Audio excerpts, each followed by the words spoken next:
আজকে দশম শ্রেণীর গণিত প্রকাশ বইয়ের 1 নম্বর অধ্যায়ে কোষে দেখি 1.1 এই অংশটা আলোচনা করব। এর আগের ভিডিওতে আমরা 5 অবধি অঙ্ক করেছি, আজকে 6 থেকে অঙ্কগুলো করব। দেখো 6 নম্বর অঙ্ক কি বলেছে, নিচের বিবৃতিগুলি থেকে এক চল বিশিষ্ট দ্বিঘাত সমীকরণ গঠন করো। তাহলে এখান থেকে সমীকরণ গঠন করতে বলেছে, সমাধান বলেনি, এবং সমীকরণটা শেষ পর্যন্ত কিন্তু আমাকে a x square plus b x plus c সমান সমান 0 এই আকারে কিন্তু আমাকে প্রকাশ করতে হবে। তাহলে দেখো 1 নম্বর অঙ্ক কি বলেছে, একটি আয়তাকার কর্ণের দৈর্ঘ্য 15 মিটার এবং তার দৈর্ঘ্য প্রস্থ অপেক্ষা 3 মিটার বেশি। দৈর্ঘ্য প্রস্থ অপেক্ষা 3 মিটার বেশি, তাহলে আমরা এই ক্ষেত্রে প্রস্থকে ধরে নিব, প্রস্থ ধরে নিব এক্স, কারণ এক চল বিশিষ্ট বলেছে, তাহলে এখানে একটাই মাত্র চলরাশি ধরা যাবে, আমি এখানে প্রস্থ ধরে নিচ্ছি। তাহলে দেখো 6-এর 1 নম্বরের ক্ষেত্রে ধরি আয়তকার ক্ষেত্রের প্রস্থ, আয়তকার ক্ষেত্রের প্রস্থ এক্স ধরে নিচ্ছি। আচ্ছা, আর এখানে মিটার আছে, তাই জন্য আমরা লিখছি হচ্ছে এক্স মিটার। তাহলে আমরা প্রস্থ ধরে নিলাম। তাহলে আয়তাকার ক্ষেত্রে দৈর্ঘ্য কত হবে, দৈর্ঘ্য বের করার জন্য আমরা দেখো এখানে বলে দিয়েছে দৈর্ঘ্য প্রস্থ অপেক্ষা 3 বেশি।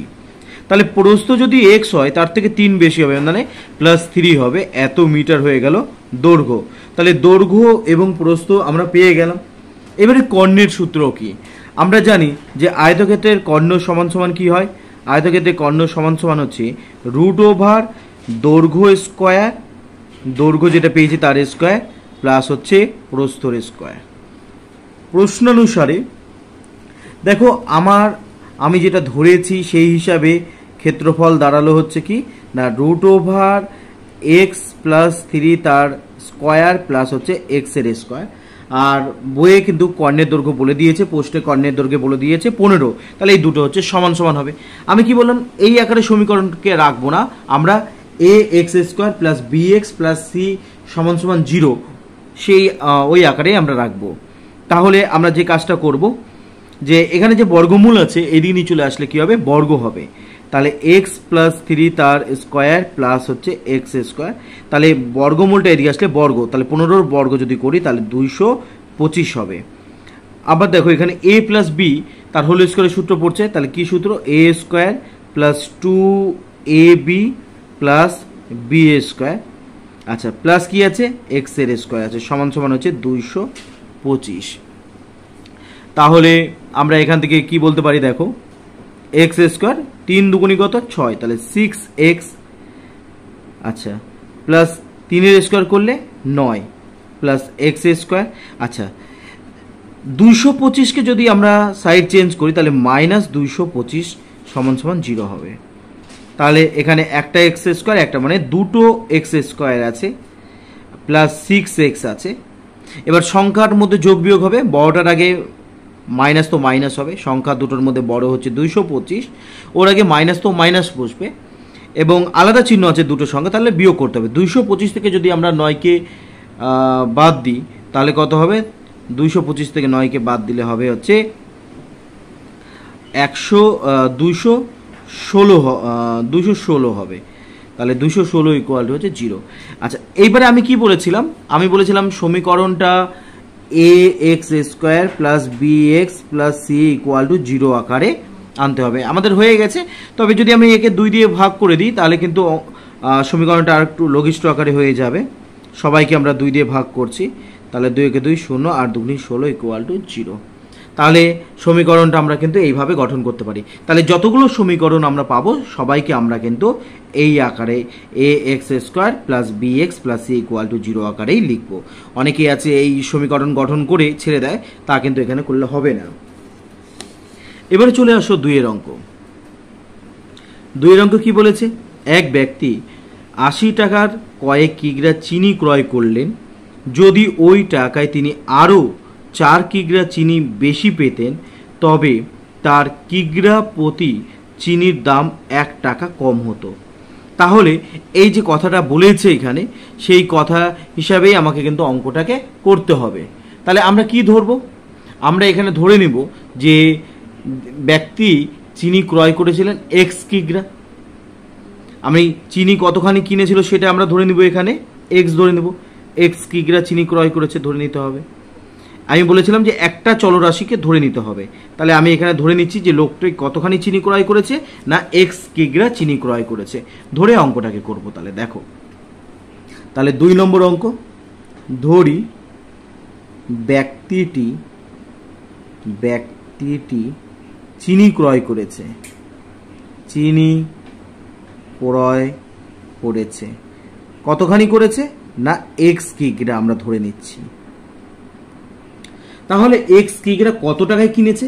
বলেছিল 80 টাকায় কিনেছে।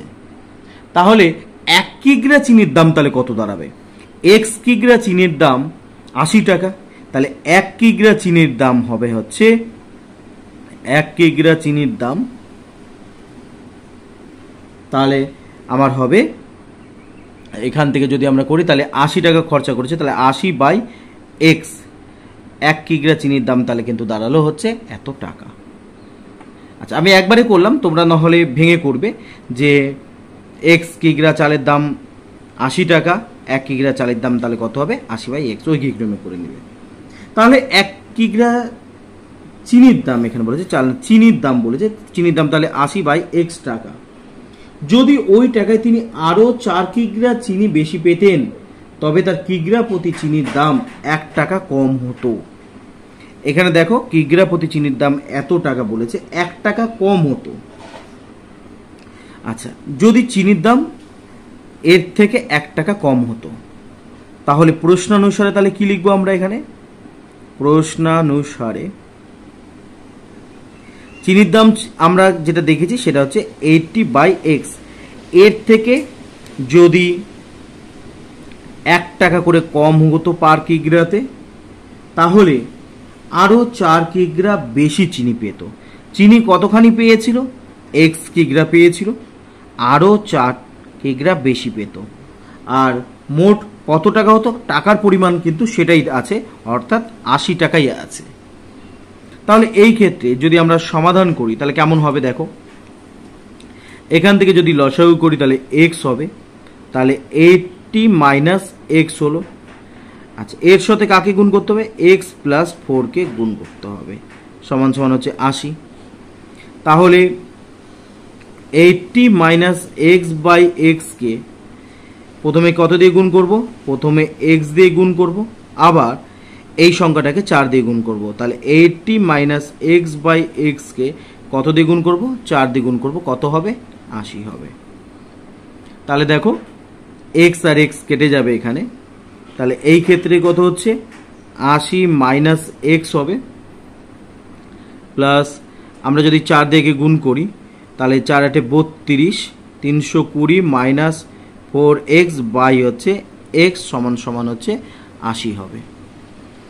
তাহলে এই ক্ষেত্রে আমরা যেটা করব সেটা হচ্ছে এই যে সংখ্যাটা আছে 320 - 4x/x - x কে আমরা এদিকে লিখলাম, আর 80 আর এই প্লাস 80টাকে এইদিকে নিয়ে চলে আসি, তাহলে কত হবে?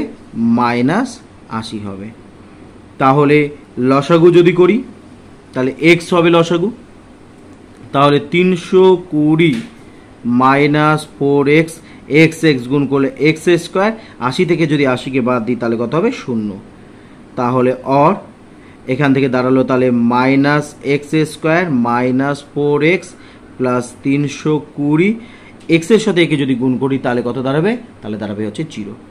সবাইকে যদি সাইন চেঞ্জ করে দিই তাহলে এখান থেকে আমরা পাবো হচ্ছে x² প্লাস 4x মাইনাস 320 = 0। তাহলে সমীকরণটা দাঁড়াচ্ছে হচ্ছে এই ধরনের। তাহলে প্রত্যেকটা অঙ্কের সমীকরণকে লাস্টে কিন্তু এই আকারে আনতে হবে। এবার দেখো 3 অঙ্ক কি বলেছে, দুটি স্টেশনের মধ্যে দূরত্ব 300 কিমি। একটি ট্রেন প্রথম স্টেশন থেকে সমবেগে দ্বিতীয় স্টেশনে গেল। ট্রেনটির গতিবেগ ঘন্টায় 5 কিমি বেশি হলে ট্রেনটির দ্বিতীয় স্টেশনে যেতে 2 ঘন্টা কম সময় লাগতো। আচ্ছা, তাহলে এই ক্ষেত্রেও আমাকে কিন্তু একটা চলরাশি ধরে নিতে হবে। এখানে কি ধরবো, এখানে বেগটাকে ধরে নিব, যে আমি ধরে নিব যে ট্রেনটির বেগ হচ্ছে x কিমি পার ঘন্টা, এটা আমাকে ধরে নিতে হবে। তাহলে দেখো 6-3 নম্বর অঙ্ক, 6-3। তাহলে এই ক্ষেত্রে আমরা কি ধরবো, ট্রেনের গতিবেগ। তাহলে ধরি ট্রেনটির গতিবেগ, ট্রেনটির গতিবেগ কত ধরবো না x কিমি ধরবো, x কিমি পার ঘন্টা আমি ধরে নিলাম, x কিমি পার ঘন্টা ট্রেনের গতিবেগ। আচ্ছা কতখানি গেছে, 300 কিলোমিটার গেছে। তাহলে আমি একটু ভেঙেই করছি এটা, এর আগের অঙ্কটা যেমন আমি সরাসরি করেছিলাম, এটা একটু একটা লাইন বেশি করে করছি, যে x কিমি যেতে সময় লাগে, x কিমি যেতে সময় লাগে, সময় লাগে কতক্ষণ লাগবে না 1 ঘন্টা সময় লাগবে। তাহলে 1 কিমি যেতে কত সময় লাগবে, 1/x ঘন্টা লাগবে। আমার কত কিলোমিটার আছে, 300 কিমি যেতে হবে, তাহলে কত সময় লাগবে, 1 গুণ চিহ্ন হচ্ছে 300 বাই হচ্ছে x, মানে 300/x ঘন্টা আমার সময় লাগবে। এবারে আমাকে বলেছে ট্রেনের গতিবেগ যদি ঘন্টায় 5 কিমি বেশি হয়, তাহলে ট্রেনের গতিবেগ, ট্রেনের গতিবেগ, গতিবেগ ঘন্টায় 5 কিমি হলে, 5 কিমি বেশি হলে, 5 কিমি বেশি হলে গতিবেগ হয়, গতিবেগ হয়। দেখো আমি ধরেছি x কিমি, আমি 5 কিমি বেশি হবে, তাহলে এত কিলোমিটার হবে। তাহলে এই ক্ষেত্রে ওর কিন্তু সময় লেগেছে 2 ঘন্টা কম, তাহলে কিন্তু ওর সময় লাগবে হচ্ছে 2 ঘন্টা কম। তার মানে আগে কতক্ষণ সময় লেগেছে, আগে সময় লেগেছিল 300/x ঘন্টা, এখন কিন্তু ওর হচ্ছে 2 ঘন্টা কম, অর্থাৎ 300/x - 2 ঘন্টা তার সময় লাগবে। তাহলে এখন সময় লাগে, এখন গতিবেগ বেড়ে গেলে সময় লাগবে কতখানি সময় লাগবে না, দেখো 300/x আগে লাগতো, এখন 2 ঘন্টা কম, এটা বলে দিয়েছে, তাহলে এত ঘন্টা সময় লাগবে। তাহলে প্রশ্নানুসারে, প্রশ্নানুসারে দেখো বেগ, বেগকে যদি আমরা সময় দিয়ে গুণ করি, বেগকে সময় দিয়ে গুণ করলে আমরা দূরত্ব পেয়ে যাব, কত কিলোমিটার না 300 কিলোমিটার। তাহলে और x দিয়ে এই পুরোটাকে গুণ করব, একবার 5 দিয়ে এই পুরোটাকে গুণ করব। তাহলে x দিয়ে প্রথমে একে গুণ করি, তাহলে x গুণ চিহ্ন 300/x মাইনাস x দিয়ে যদি একে গুণ করি তাহলে 2x হবে, প্লাস 5 দিয়ে একে যদি গুণ করি তাহলে 5 গুণ চিহ্ন হচ্ছে 300/x মাইনাস 5 দুগুণী কত না 10 সমান সমান হচ্ছে 300। তাহলে और x x কেটে গেল, তাহলে এখানে থাকলো কত 300 থাকলো, 300 মাইনাস 2x, 3 5 হচ্ছে 15, তাহলে 1500/x মাইনাস 10 সমান সমান হচ্ছে 300। আচ্ছা এদিকেও 300, এদিকে 300 কেটে দিলাম, তাহলে অঙ্কটা একটু ছোট হয়ে যাবে। তাহলে এখানে থাকলো কে, একটু সাজিয়ে লিখছি, 1500/x মাইনাস 2x মাইনাস 10 = 0। আচ্ছা আমি প্রথমেই বলেছিলাম ax square plus bx plus c সমান সমান 0 আকারে করব, তাহলে এখানে আমাকে আবার লসাগু করতে হবে। তাহলে 1500 হলো, এটা দিয়ে যদি গুণ করি তাহলে 2x স্কোয়ার মাইনাস 10x সমান সমান 0। তাহলে এখান থেকে আমার দাঁড়ালো হচ্ছে minus 2x square minus 10x plus 1500, 0 দিয়ে একে গুণ করলে কত হবে 0। আচ্ছা সবাইকে আমি যদি মাইনাস দিয়ে ভাগ করে দিই তাহলে কত হবে, সবার সাইন চেঞ্জ হয়ে যাবে, তাহলে এখান থেকে হবে হচ্ছে 2x square plus 10x minus 1500 = 0। এবারে প্রত্যেকে 2 দিয়ে ভাগ করি, আরও ছোট হয়ে যাবে, তাহলে x square plus 5x minus 7 × 14 15 750 = 0 হবে। তাহলে এইটা হচ্ছে সমীকরণ দাঁড়াচ্ছে। তাহলে এইভাবে কিন্তু আমরা অঙ্কগুলোকে করব। এইবারে দেখো 4 অঙ্ক কি বলেছে। 4 নম্বর অঙ্ক বলেছে যে একজন ঘড়ি বিক্রেতা একটি ঘড়ি ক্রয় করে 336 টাকায় বিক্রি করলেন, তিনি যদি ওই ঘড়িটি ক্রয় করেছিলেন শতকরা তত টাকা তার লাভ হলো। যত টাকায় তিনি ক্রয় করেছিলেন শতকরা তত লাভ হবে। তাহলে এখান থেকে আমাকে বের করতে হবে প্রথমে যে ঘড়িটি কত টাকায় ক্রয় করেছিল। এখান থেকে আমরা ধরে নিব যে ঘড়িটি এক্স টাকায় ক্রয় করেছিল, এক্স টাকায় ক্রয় করেছিল আর বিক্রি করেছিল কত টাকায়? 336 টাকায়। তাহলে আমরা প্রথমে যে জিনিসটা ধরবো সেটা হচ্ছে ক্রয় মূল্য ধরে নিব। তাহলে 4 নম্বর অঙ্ক দেখো, ধরি ঘড়িটির ক্রয় মূল্য, ঘড়িটির ক্রয় মূল্য, ক্রয় মূল্য কত ধরবো? ক্রয় মূল্য ধরে নেব এক্স টাকা, এক্স টাকা। তিনি যত টাকায় ঘড়ি ক্রয় করেছিলেন শতকরা তত লাভ হয়। তাহলে 100 টাকায় কত লাভ হয়? শতকরা লাভ মানে হচ্ছে 100 টাকায়। তাহলে 100 টাকায় লাভ কত না এক্স টাকা। এটা কিন্তু আমাকে বইয়ে বলেই দিয়েছে, যত টাকায় তিনি ক্রয় করেছিলেন শতকরা তত লাভ হয়। শতকরা মানে 100 টাকায়। তাহলে 1 টাকায় কত লাভ হবে? এক্স বাই হচ্ছে 100 টাকা। আর এক্স টাকায় কত তার লাভ হবে? তাহলে এক্স বাই 100 গুণ চিহ্ন এক্স মানে এক্স স্কোয়ার বাই হচ্ছে 100 টাকা। তাহলে লাভের পরিমাণটা আমরা কিন্তু পেয়ে গেলাম, এক্স স্কোয়ার বাই হচ্ছে 100 টাকা। দেখো বিক্রয় মূল্য মানে কি? বিক্রয় মূল্য হচ্ছে, বিক্রয় মূল্য বলতে আমরা বুঝি যে দামে বিক্রি করেছে। কত দামে বিক্রি করেছে? দেখো কেনা দাম তো একটা থাকেই, ক্রয় মূল্য যাকে বলা হয়ে থাকে, আর লাভ। এখানে তো আমরা লাভ পেয়ে গেছি। তাহলে প্রশ্নানুসারে আমরা কি বলবো?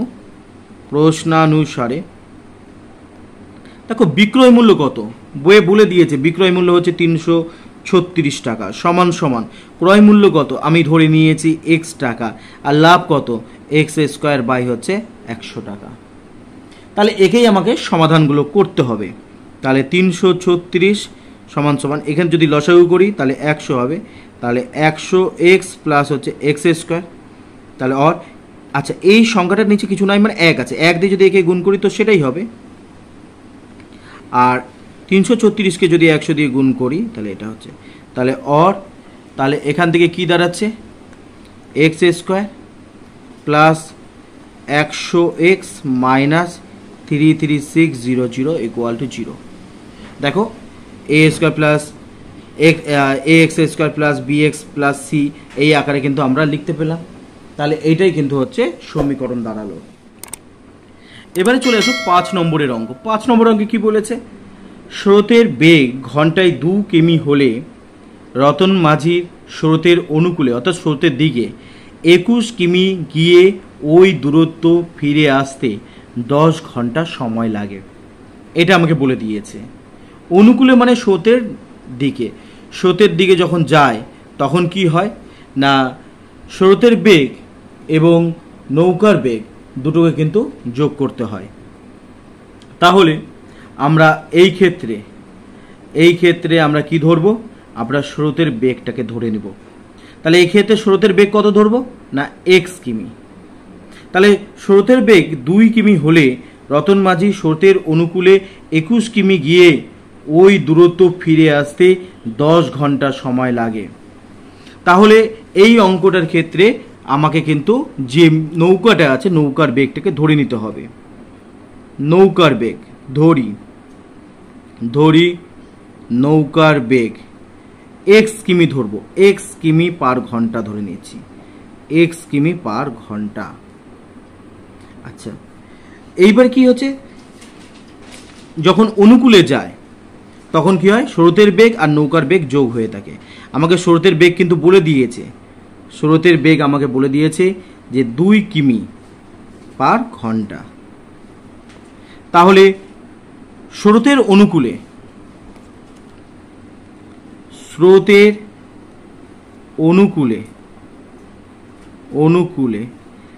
1 ঘন্টায় যায় কত কিলোমিটার যাবে? অনুকূলে গেলে নৌকার বেগ আর স্রোতের বেগকে যোগ করতে হয়, এত কিলোমিটার যাবে। তাহলে দেখো এক্স প্লাস 2 কিমি যায় 1 ঘন্টায়, তাহলে 21 কিমি যেতে কতক্ষণ সময় লাগবে? তাহলে স্রোতের অনুকূলে 21 কিমি যেতে সময় লাগবে 21 কিমি যেতে কতক্ষণ সময় লাগবে? না 21/x+2 ঘন্টা। দেখো এত কিলোমিটার যায় 1 ঘন্টায়, তাহলে 1 কিলোমিটার যাবে কতক্ষণ, আর 21 কিলোমিটার যেতে কতক্ষণ সময় লাগবে সেটা বের করে দিলাম। এইবারে প্রতিকূলে যখন যাবে, স্রোতের প্রতিকূলে গেলে বিয়োগ করতে হয়। প্রতিকূলে 1 ঘন্টায় যায়, তাহলে কত হবে? না নৌকার বেগ থেকে স্রোতের বেগকে বিয়োগ করে দাও, এত কিমি। তাহলে এই ক্ষেত্রে স্রোতের প্রতিকূলে 21 কিমি যেতে কতক্ষণ সময় লাগবে? এত কিমি যেতে সময় লাগবে। তাহলে কত লাগবে? 21/x-2 এত ঘন্টা। তাহলে প্রশ্নানুসারে দেখো বলে দিয়েছে এখানে, প্রশ্নানুসারে মোট সময় লাগবে 10 ঘন্টা। মোট সময় দেখো অনুকূলে লেগেছে 21/x+2 ঘন্টা, আর প্রতিকূলে লেগেছে 21/x-2 ঘন্টা। মোট কত ঘন্টা সময় লেগেছে? না 10 ঘন্টা সময় লেগেছে। এইবারে একে সমাধান করব। দেখো এখানে যদি আমরা লসাগু করি, লসাগু হবে x+2 × x-2 হবে। 21 দিয়ে একে যদি গুণ করি তাহলে 21x - 21 দুগুণী হচ্ছে 42। আবার 21 দিয়ে যদি একে গুণ করি তাহলে 21x + 21 দুগুণী হচ্ছে 42 সমান হচ্ছে 0। প্লাস 42 - 42 কেটে গেল, আর 21x আর 21x মানে হচ্ছে 42x। এটাকে যদি আমরা সূত্রে ফেলি a² + a² - b², 2 এর স্কোয়ার করলে 4 = হচ্ছে 0। তাহলে 10 দিয়ে যদি আমরা গুণ করি তাহলে 10x² - 40 সমান হচ্ছে 42x হবে। আমি ax² + bx + c আকারে আনবো, অর্থাৎ x²টাকে আমরা আগে লিখব, এক্সটাকে তারপরে লিখব, এদিকে নিচে আসার জন্য মাইনাস হয়ে যাবে, তারপরে সংখ্যাটাকে লিখব। আচ্ছা এইবারে সবাইকে যদি আমরা 2 দিয়ে ভাগ করি তাহলে কত দাঁড়াবে? 5x² - 21x - 20 সমান হচ্ছে 0। তাহলে এইটা হচ্ছে সমীকরণ হবে।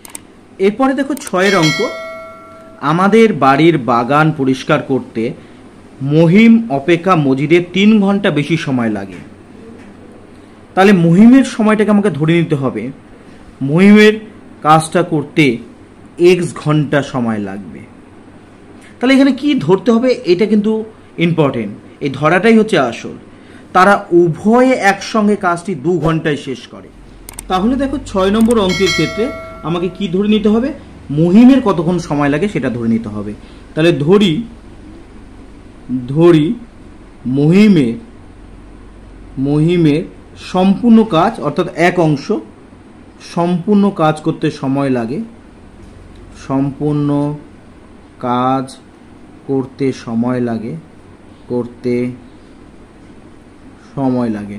কতক্ষণ সময় লাগে? আমি ধরে নিচ্ছি যে x ঘন্টা সময় লাগে। তাহলে x ঘন্টায় করে মহিম, x ঘন্টায় করে কতখানি? সম্পূর্ণ কাজ অর্থাৎ এক অংশ। তাহলে 1 ঘন্টায় কতখানি করবে? 1/x অংশ কাজ করবে। আর কি আছে? মাজিদ আছে। এইবারে মজিদের সম্পূর্ণ কাজ করতে সময়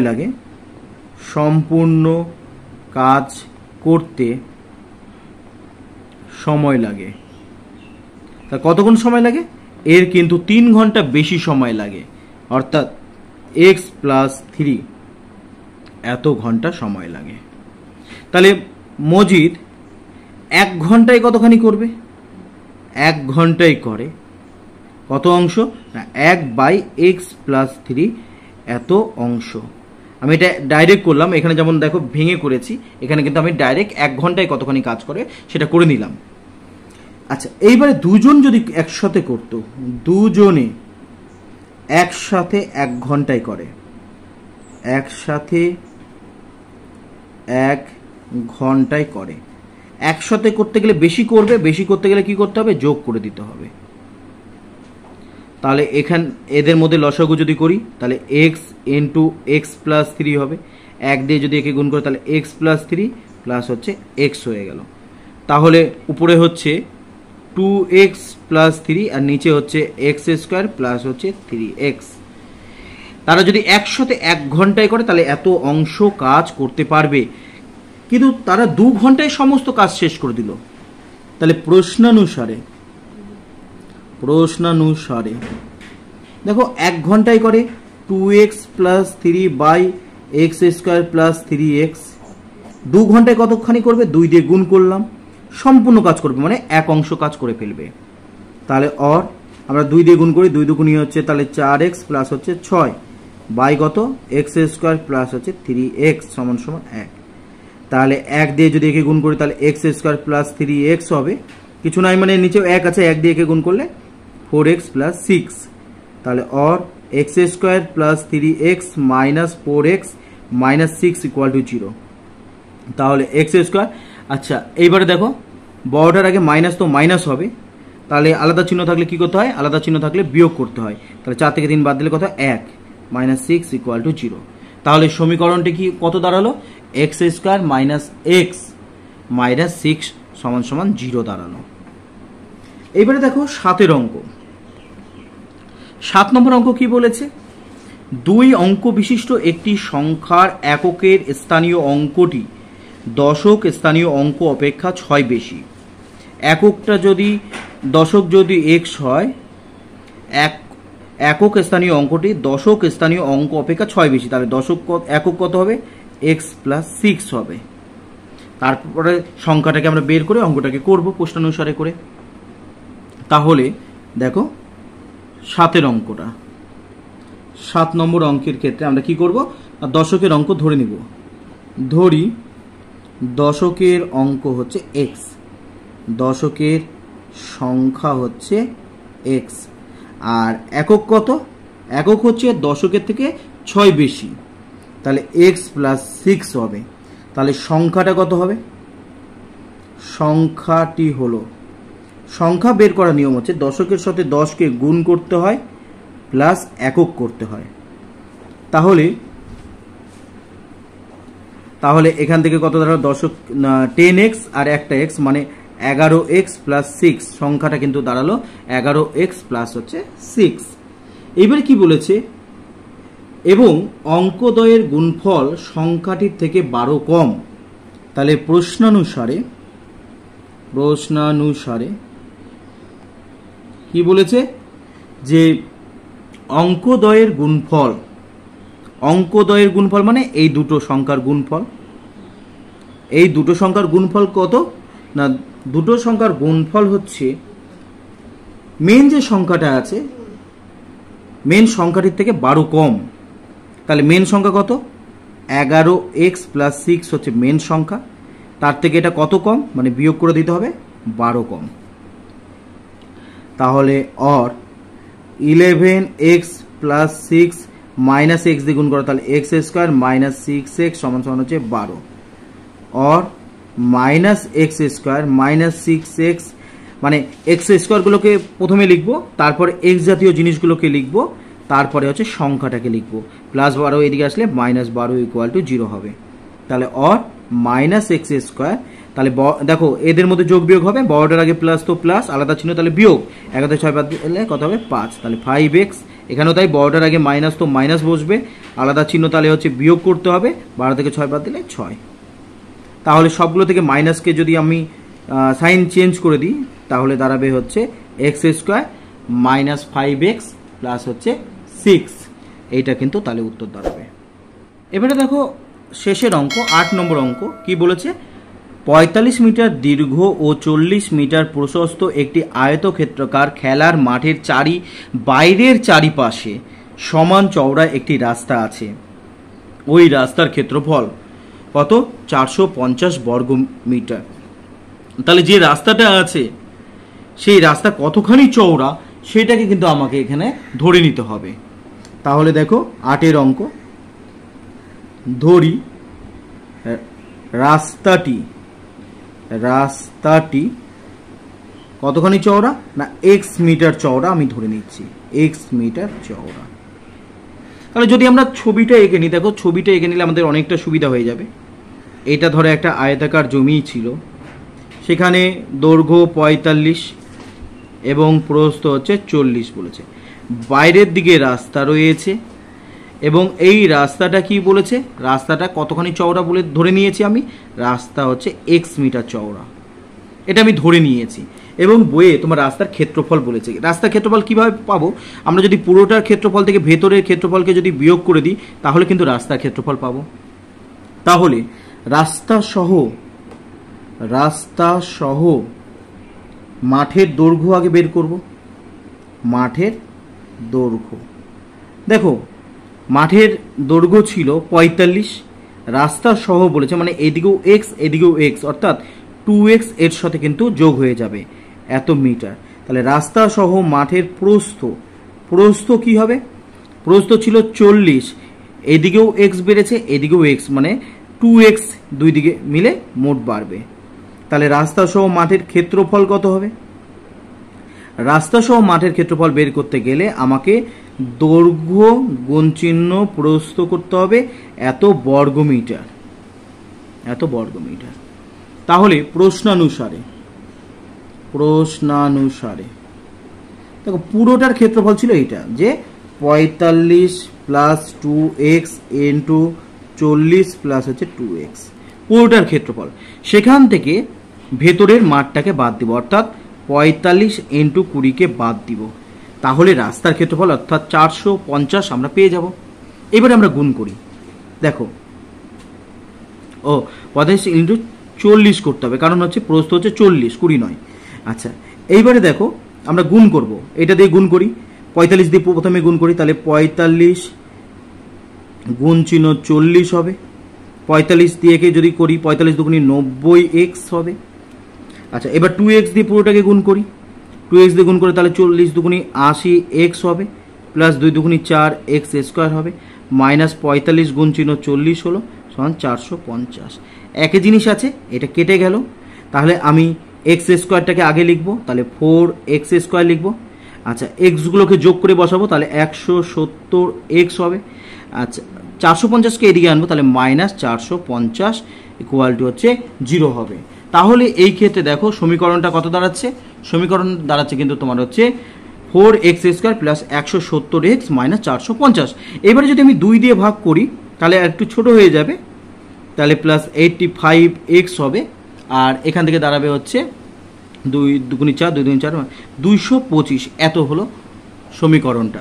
আশা করি তোমরা এই অঙ্কগুলো বুঝতে পেরেছো। যদি এই অঙ্ক বুঝে থাকো তাহলে তোমরা সকলে 4 নম্বর পৃষ্ঠা, তোমাদের বইয়ে যে 4 নম্বর পেজের যে অঙ্কটা আছে প্রয়োগ 4 নম্বর পৃষ্ঠার প্রয়োগ 4, এইটা তোমাদের কিন্তু HW থাকলো। তোমরা যদি অঙ্কগুলো বুঝে থাকো তাহলে অবশ্যই এই প্রয়োগ 4 নম্বরটা করতে পারবে। তো আজকে এই পর্যন্ত থাক, এর পরের দিন নতুন অধ্যায়টা নিয়ে আলোচনা করব, দেখতে থাকো। ধন্যবাদ।